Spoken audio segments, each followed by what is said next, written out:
On a silent desert night, while thousands lost themselves in celebration, a young girl was being led to her death in the hills beyond. But what no one knew was that Salahuddin had already sent men into the darkness. Men who did not expect to come back alive.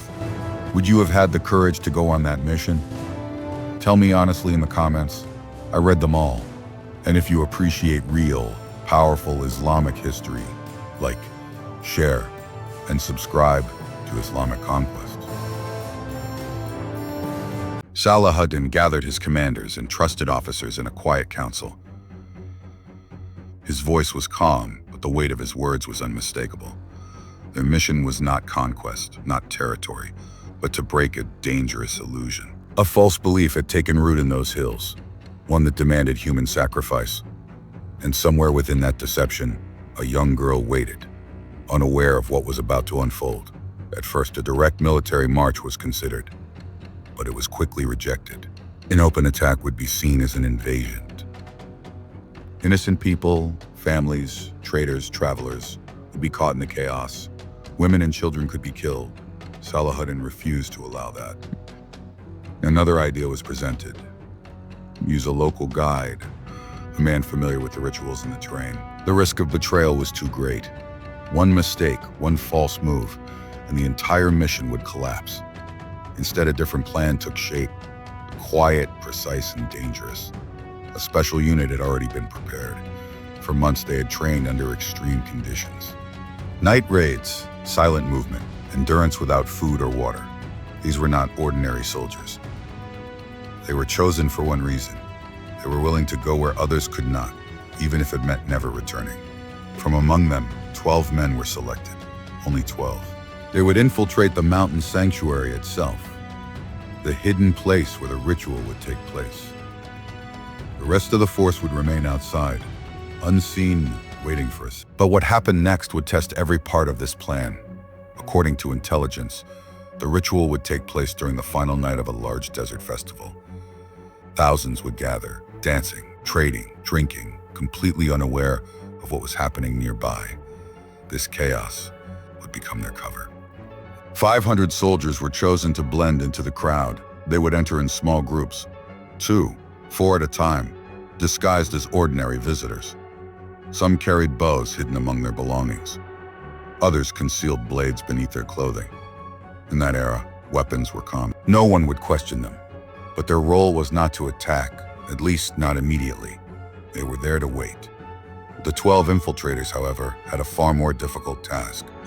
They would not take the obvious path. That route would be guarded. Instead, they were instructed to approach from the most difficult terrain.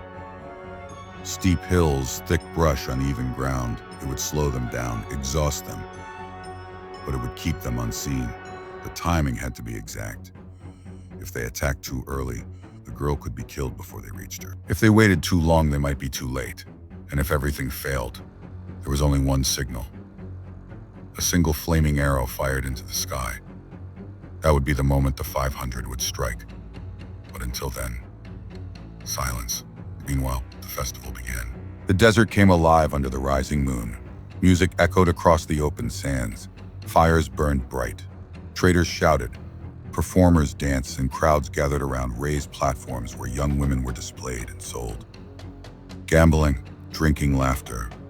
There were no limits, no laws. It was chaos, but controlled chaos, and hidden within it were Salahuddin's men, watching, waiting.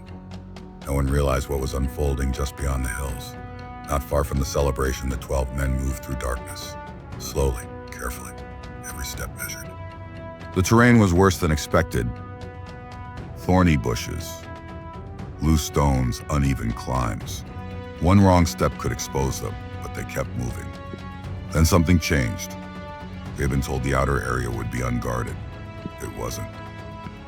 A shadow moved near a tree, directed instantly. He closed in silently, restrained the guard, and tried to question him. But there was a problem. The man did not understand their language. Another soldier joined. They tried using gestures, but the answer was enough. There were guards, more than expected. The risk had just increased. The guard was eliminated quietly, and the mission continued. But what they didn't realize yet was that this single miscalculation could change everything. Moving deeper, the terrain shifted again. Dense growth, tighter paths, deeper shadows. The moonlight barely reached them now. Ahead, faint light flickered through the trees. They were getting close, very close. And inside that hidden sanctuary, the ritual had already begun. The girl had been prepared. The priest stood ready. The time was running out. But what the infiltrators would see next would force them into a decision they hadn't planned for. Awed inside the hidden sanctuary, the atmosphere was unlike anything the soldiers had ever seen. Torches burned around a raised platform carved from stone. Strange markings covered the surrounding walls. At the center stood a massive idol, silent, towering, and feared. Before it, a carpet had been laid out, decorated with flowers. A wide-bladed sword rested nearby, and beside it, the girl. She was no longer resisting. Her head was lowered, her voice distant, almost dreamlike. Whatever had been given to her had clouded her mind. She spoke as if she believed in what was about to happen, as if her death had meaning. The priest stood over her, completing the final steps of the ritual. Around them, a few attendants moved quietly, some in partial garments, others watching in submission. The entire place felt removed from reality, as if the outside world no longer existed. But above them, hidden in the shadows of the hills, from their position they could see everything. The girl, the sword, the priest, and they understood immediately there was almost no time left. But there was a problem. The cliff beneath them was nearly vertical. There was no direct path down. For a brief moment, hesitation crept in. Then one of them made a decision. They would descend anyway. Using branches, rocks, and each other's support, they began lowering themselves down the steep slope. Every movement was dangerous. One slip could mean death, not just for one man, but for the mission. But they kept going, because now there was no other choice. At the same time, one final guard stood watch near the lower edge. He hadn't fully seen them, but he sensed something. One of the soldiers acted quickly. A bow was drawn. The string released. The arrow struck. The guard fell without a sound. Now there was nothing left between them and the ritual. Below, the priest raised the sword. The attendants began chanting, low, echoing almost unnatural. The girl lowered her head further. The blade began to fall. And in that exact moment, an arrow struck the priest. Then another. Then another. The sword never reached its mark. Chaos erupted instantly. The attendants screamed. Some ran. Others shouted for help. More guards rushed in from nearby positions. But the infiltrators were already moving. They reached the platform in seconds. One of them lifted the girl. She was barely aware of what was happening. Another removed his outer garment and covered her. They turned to leave, but they weren't alone anymore. Dozens of armed men were approaching. The fight began. At close range, it was fast and brutal. The infiltrators split into small groups, striking from angles, using speed instead of strength. A few of them carried bows. They fired quickly, thinning the advancing line. But the enemy numbers were growing. They couldn't hold this position for long, and that's when the signal was given. One soldier stepped back, pulled out a special arrow, and lit its tip. He aimed upward and released it into the night sky. For a moment, nothing happened. Then the flame burst into view high above the desert, bright, unmistakable. Back at the festival, 500 spectators looked up at the same time. And without a word, they moved. At first slowly, blending through the crowd. Then once they cleared the outer edge, they mounted their horses and charged. By the time they reached the hills, the battle had already shifted. The infiltrators had done their part, but they were surrounded. Then, like a storm breaking, reinforcements arrived. Arrows rained down, lines broke. The enemy scattered. What had begun as a hidden ritual had now turned into a complete collapse. Within minutes, it was over. Over 100 of the enemy lay dead. 2 of Salahuddin's men had fallen, killed in close combat.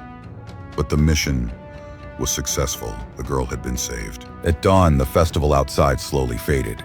Many people never even realized what had happened just a short distance away. Later, Salahuddin ordered the entire site to be destroyed. The idol was broken, the platform dismantled, the underground chamber sealed. What had once been feared as a place of power was exposed as nothing more than deception. Local tribes were brought in and shown the truth. Some stood in silence, others struggled to accept it. But the illusion had been shattered, and the girl, she was brought before Salahuddin, still weak, still recovering, but alive. The moment that once seemed inevitable had been changed, not by chance, but by planning, restraint, and men who were willing to give everything. And perhaps that is the real story here, not just the battle, but the discipline to avoid unnecessary bloodshed, the courage to act at the right moment, and the faith that guided every decision. If this story moved you, take a moment to reflect on it. Like the video, share it with others, and subscribe to Islamic Conquests for more powerful, real stories from our history.